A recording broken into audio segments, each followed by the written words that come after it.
back to the channel. I'm just out taking my dog for a walk and decided to film this intro out here on this walking trail. So yeah, what have I been up to? Honestly, I've been working really hard on a roof rack, and it's taken forever. There's dozens of 1-inch tube that that all have to be welded together, which is time consuming enough with the MIG process, but it's just impossibly long with the TIG process. So I mean, all the joints have to fit up and be almost perfect. It's a lot of work. So I need a win here. So I'm going to put that project on pause for today, and I'm going to work on solve another problem that I have. So I borrowed a tube bender from the Build, Break, Repeat guys. They're local to me here. They have an amazing channel. Check them out. Link down in the description. So yeah, so what I'm going to do, what my problem is this: I lifted the truck too much. I think I gave it a 3 or a 3.5 inch, I can't remember which, lift, and it's a pain to get into and out of, especially for like my older parents. It's just for anybody really, right? So I did make some rock sliders, which you guys will see in a future episode. I got so much content on my phone that I need to build into something grand. But yeah, so anyways, to solve that, I'm going to put an external grab handle on the B pillar, and I wanted to bend up the tube while I borrowed the Build, Break, Repeat guys tube bender. So that's kind of what we're at today. You're going to see, you know, it's a pretty simple thing, but again, it's been so frustrating on this roof rack. I just needed a win here. So I'm going to get that fabbed up and installed. So follow along. All right, so this whole place is an absolute mess because I still have this roof rack project going, but I think I previously filmed some footage of how I bent these up. What they're basically gonna be is grab handles. Let's see if we can get this for you. They're grab handles that are gonna go on this pillar. So there's gonna be a piece of sheet metal that goes up here at the top. It's going to connect in on both of these side pieces with some sheet metal screws. And then this one obviously needs to be shaved a bit, is going to just have a single piece with a single sheet metal screw right in here. I think that'll be enough. Oh, maybe I will put it in on the sides there too. But yeah, so I just have some 20 gauge sheet metal that I'm going to cut up. I'm just going to take a bunch of measurements, honestly, and not even do the paper template portion, I don't think. Although that does sound pretty reasonable right now. So yeah, I probably will do the template and then get these fabbed up. So I cut this piece out of some thin sheet metal. I probably, under normal circumstances, would have used 16 gauge, but I think this 20 gauge will be okay. Especially because it's loaded in a different plane style. So basically this is going to go right here. You can see I traced out the bend line, and I'm just going to clamp this up in my vise, bend it over. And these edges are pretty rough, so I'm going to hand sand those. All right, so let's open this up. I have it just tacked up, but basically it's going to go right here. So next step is to do the finish welding on it, and then you can see these tiny holes on the side are for sheet metal screws. So why I wanted to do that is I wanted to put the load on the side, on the indoor side. That way this wasn't being pulled out in tension. I honestly think that this sheet metal is going to be like plenty strong enough, but it's not fun to weld 14 gauge to 20 gauge, is it? But it's good penetration. I think it'll be fine. Okay, let's scratch absolutely everything that I said in that past video. None of that made sense at all. That 20 gauge was like, and you guys probably already knew this, was so thin, it was almost comical. I do think it would have worked.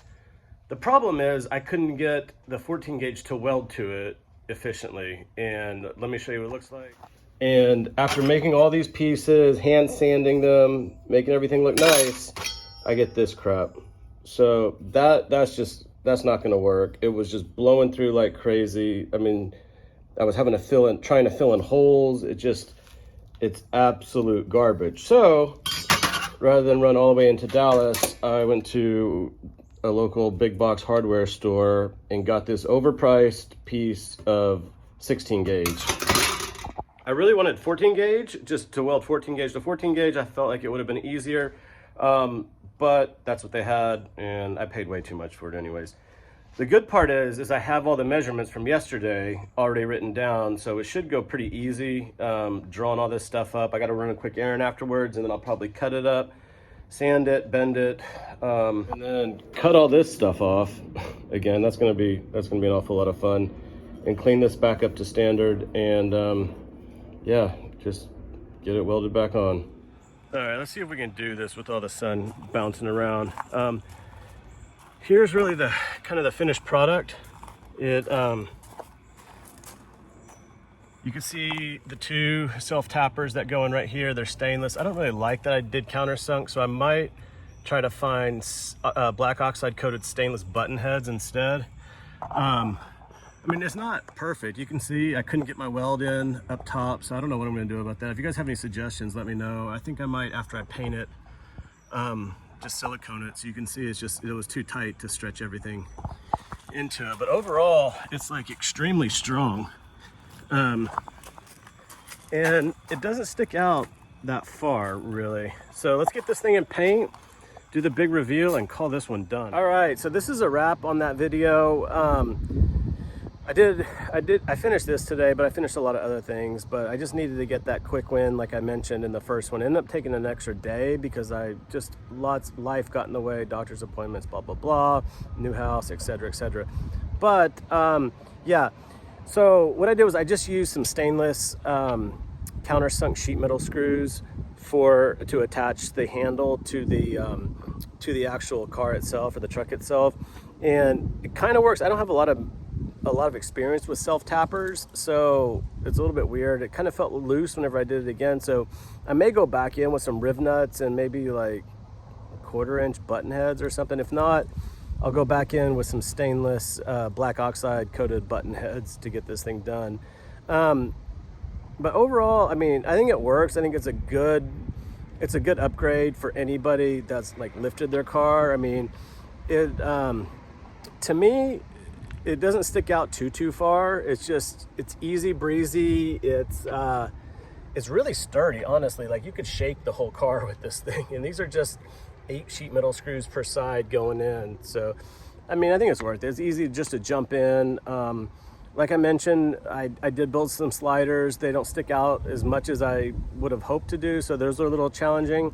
They are sturdy, and they are definitely some good rock sliders, but as far as like steps go, they're not the best. So this is gonna definitely help like people like my mom, who's a little bit older, my girlfriend, who really has no reason to have trouble, but she always complains. But either way, yeah, so I'm overall happy with it. It was cheap. I think it cost me like $25 and some tube that I had laying around, and the bender that I borrowed from the Build Break Repeat guys. So if you don't watch their videos now, definitely check them out. They make some really cool stuff, and they're really cool guys. So I'm really stoked to know them. I think they're about to go back to school soon, so we might see a bit of a hiatus, but yeah. So some other things that you may notice, I filmed a whole thing about taking those top rails off. Had to do that to get my rack on.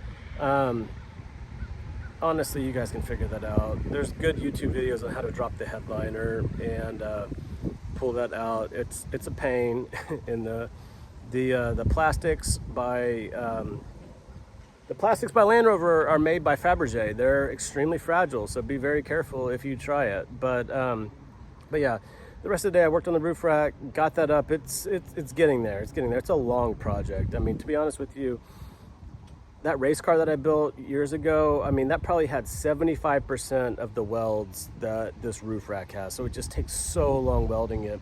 And then on top of everything else, I MIG'd that first race car chassis that I built. So this it takes forever, and I'm constantly, let's see if I can show you, constantly burning myself, doing things like touching, fillers, touching electrodes. It's a pain. So yeah, thanks for watching, guys. I really appreciate it. And I'll put a couple photos at the end so you guys can check it out, what it actually looked like. If you have any questions, or you guys want to duplicate this yourself, be sure to post the link down below. I'd love to see the photos, love to see some videos, love to see some YouTubes of you guys making these grab handles.